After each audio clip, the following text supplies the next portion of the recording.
Alors voilà par exemple une petite remise. Ça a été un des premiers bâtiments que j'ai fabriqué suivant le mode d'emploi de ce manuel dans les années 88-90. Donc c'est collector, ça s'est bien conservé.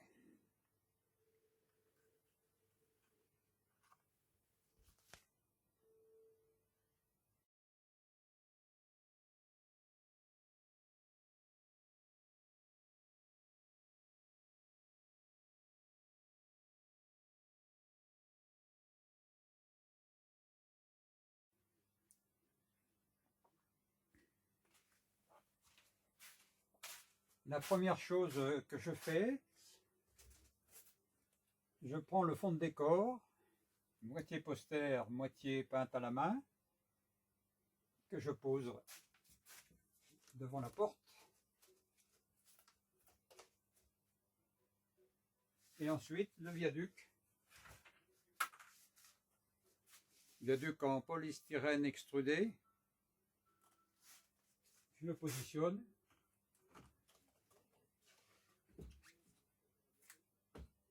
Les contacts se font automatiquement par-dessous et la voie est alimentée.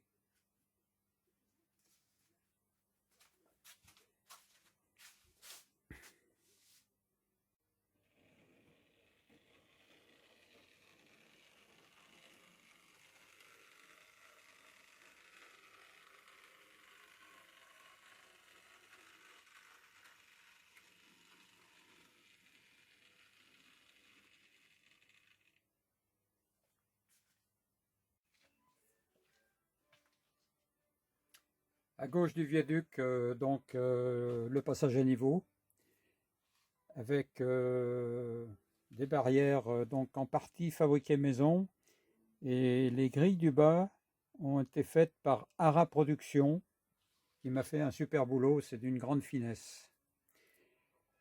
Elles sont mobiles, mais elles restent fermées comme ça se passait souvent auparavant.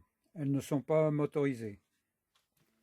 La maison garde-barrière est une demi-maison, voilà. Donc fabriquée toujours suivant les mêmes méthodes, carton, papier, à l'intérieur, hein, carton. Donc la façade c'est du papier de verre assez fin, voilà. Le rendu est pas mal.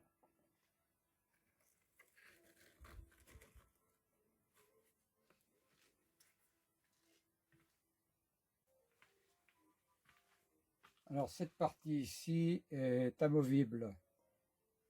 Un aiguillage est positionné là, dessous. Donc en cas de déraillement, je peux enlever le morceau. On voit la découpe ici, tout du long. Voilà. La structure, c'est du polystyrène dessous.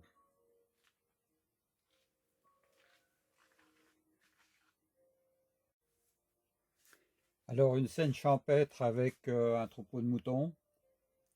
On voit le berger, la bergère qui sont en train de préparer le pique-nique. Un petit peu derrière, les paysans qui ramassent les pommes de terre. Petit souvenir d'enfance aussi. Et puis en haut à droite, pour les bons observateurs, on a un troupeau de loups. Ce sont des images prises sur Internet, imprimées, découpées au cutter. Et comme c'est en arrière-plan, le manque de relief ne se voit pas.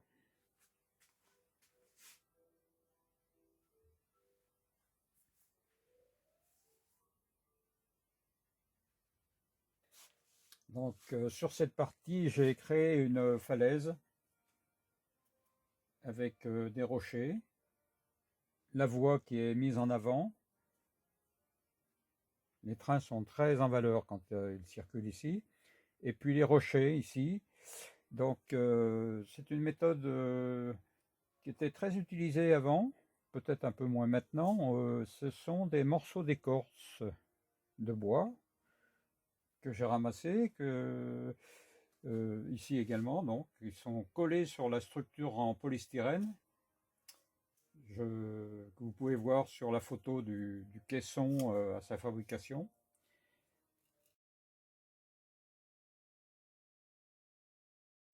Ensuite, donc, c'est collé avec du plâtre-colle, peint, un peu de verdure, et je trouve que le résultat me va bien. Le muret, c'est une feuille de polystyrène en quelque sorte, hein, gravée à la main, comme voilà, avec un crayon, tout simplement. Alors ça prend un petit peu de temps, mais une fois en peinture, c'est assez réaliste.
C'est important de choisir une époque quand on fait un réseau ferroviaire. Donc j'ai préféré les années 1920 à 1950 pour faire rouler de la vapeur parce que j'aime beaucoup la vapeur. Et puis jusqu'aux années 50 pour pouvoir utiliser des autorails, que j'aime bien également. Donc les véhicules, effectivement, témoignent de l'époque. Il est pour moi nécessaire que tous les éléments d'un réseau se rapportent à une époque. On ne pourrait pas faire rouler, par exemple, une Renault Mégane d'aujourd'hui dans ce réseau.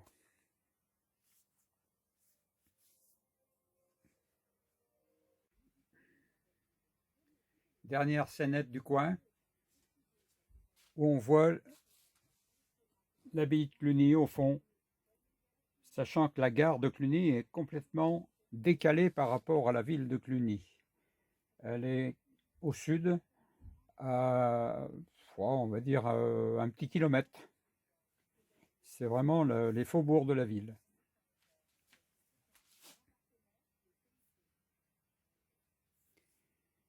Gros plan pour voir les panneaux routiers faits maison. Rien de compliqué avec un ordinateur.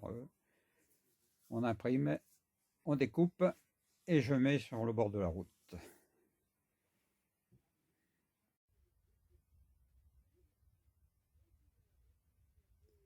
Alors, plan général sur l'ensemble de la gare, je ne vais pas m'attarder là-dessus parce que j'ai pas mal détaillé dans d'autres vidéos. Je vais plutôt parler de mes commandes d'aiguillage et de dételage, sachant qu'on est sur un réseau modulaire. Donc les morceaux se détachent et le trapèze qu'on voit devant est une partie indépendante qui est raccrochée au réseau.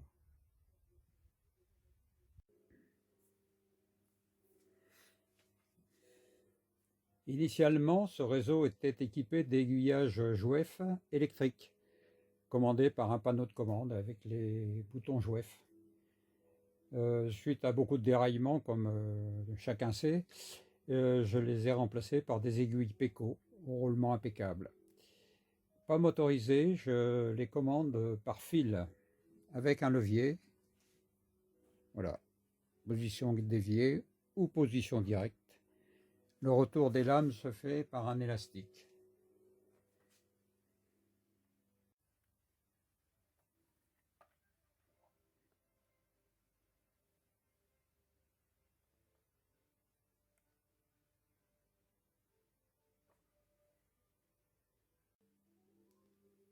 Alors ici, les leviers de dételage, Donc pareil, un fil.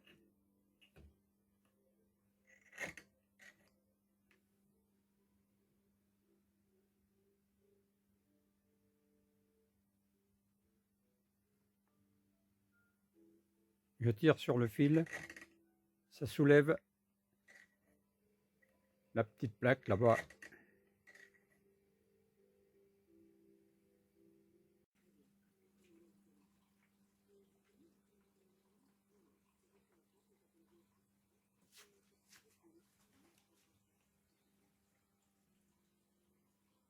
Voilà, le train arrive, il va stopper sur la petite plaque. Je dételle et la machine part au dépôt.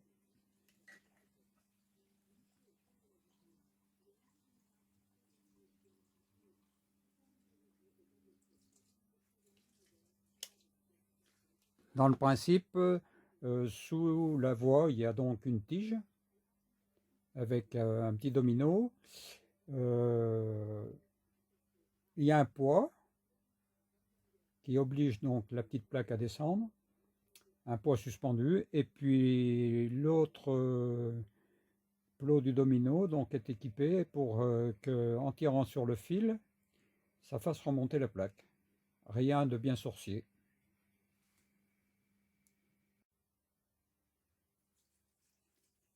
Donc une plaque de dételage par voie, côté sud.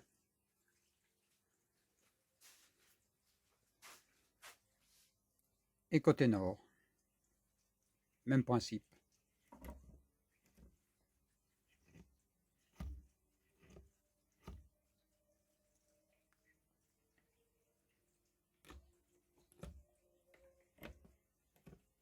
Voilà.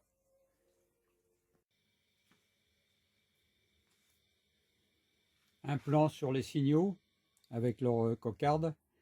Donc ils sont fabriqués maison. Ils sont mobiles, ils ne sont pas tous raccordés aux aiguilles. Là.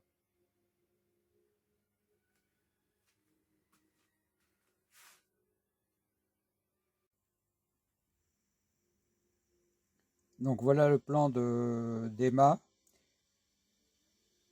Ils sont dessinés, ils sont imprimés pour ce qui est des sémaphores à l'ordinateur. C'est du papier.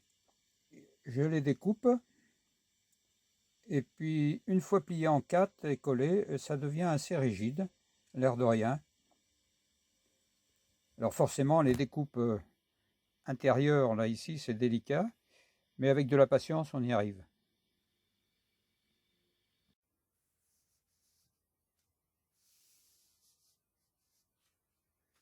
Voilà un exemple de ce qu'on peut obtenir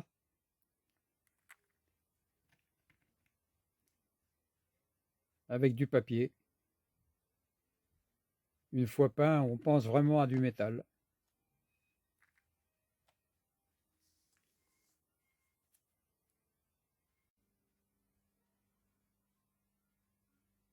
Là, vous pouvez voir le résultat final, une fois peint, mis en place.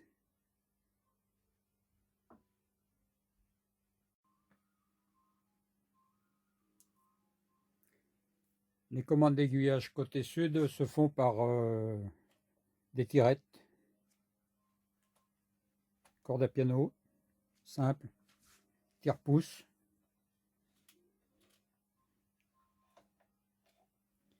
Et puis à droite, la petite manivelle. Et oui, ici, tout est manuel. Pour faire tourner le pont, vous pouvez voir là-bas au fond, le pont tournant. L'alignement des voies se fait à l'œil. Il n'y a pas d'électronique. Hein. Mais ça fonctionne, hein. Tout est alimenté, tout fonctionne. Le retournement des machines, j'ai un inverseur. Donc voilà. Avec on va, comment dire, avec un petit peu d'idées, et puis quand on veut vraiment le faire soi-même, on y arrive.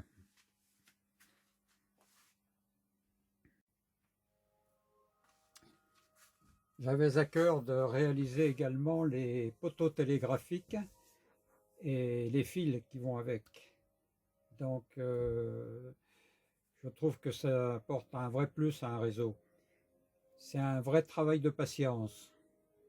Quelquefois, les nerfs sont mis à rude épreuve.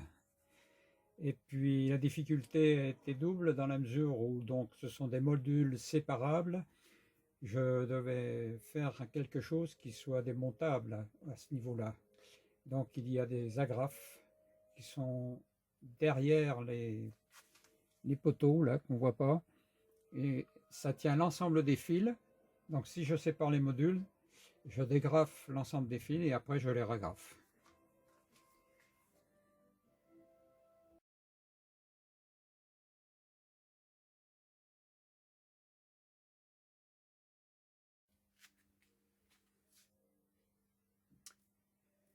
Ici le côté sud,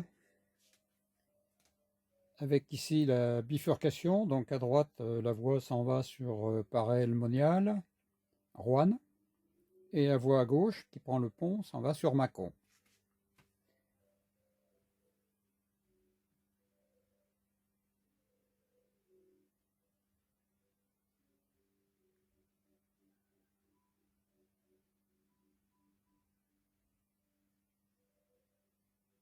La fameuse ferme de mes grands-parents, où j'y ai passé quelques années, avec le souvenir de, ici là, c'était les cabinets. Donc il fallait sortir même l'hiver ou quand il pleuvait. Et puis le papier, c'était pas des rouleaux, c'était du journal. Les anciens doivent se rappeler. Et derrière, c'est un grand souvenir également. Il n'était pas ici, mais il n'était pas très loin, à côté, à quelques centaines de mètres. Le bal, on appelait ça le parquet, pour faire danser les gens des villages. Hein. Donc c'était une société qui amenait le parquet avec la toile dessus. Un orchestre était là et on dansait un week-end, souvent le premier week-end de septembre pour la Saint-Fiacre. Souvenir, souvenir.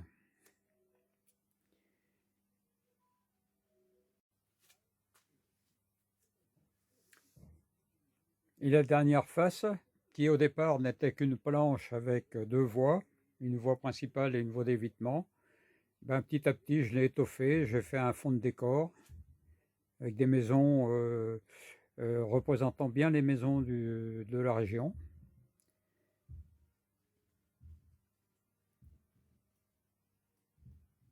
Là en plein centre, la gare, donc je l'ai nommée Buxy puisque c'est dans la région, qui est mon premier bâtiment de 1983.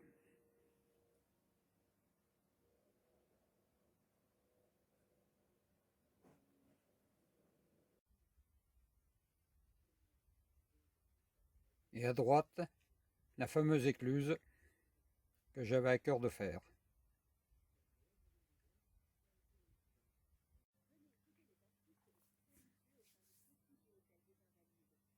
Petit coup d'œil sur le réseau, avec le petit bazar qui va bien, la table de travail.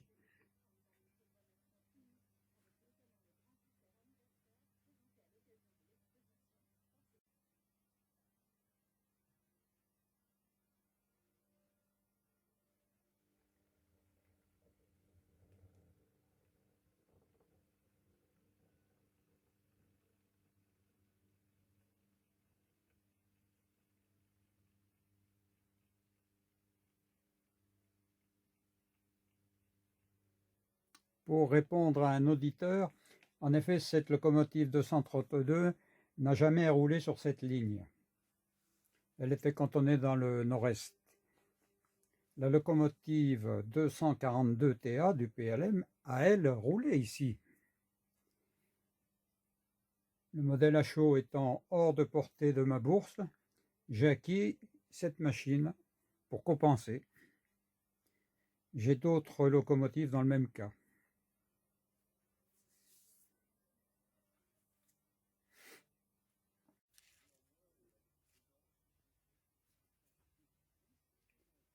Nous voilà à la fin de la vidéo. Donc, je vous donne rendez-vous au buffet. Alors, merci pour tous vos retours qui me font vraiment plaisir.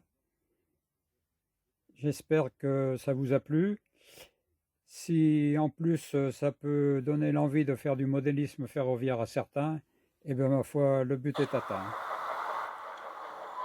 Au revoir et à la prochaine.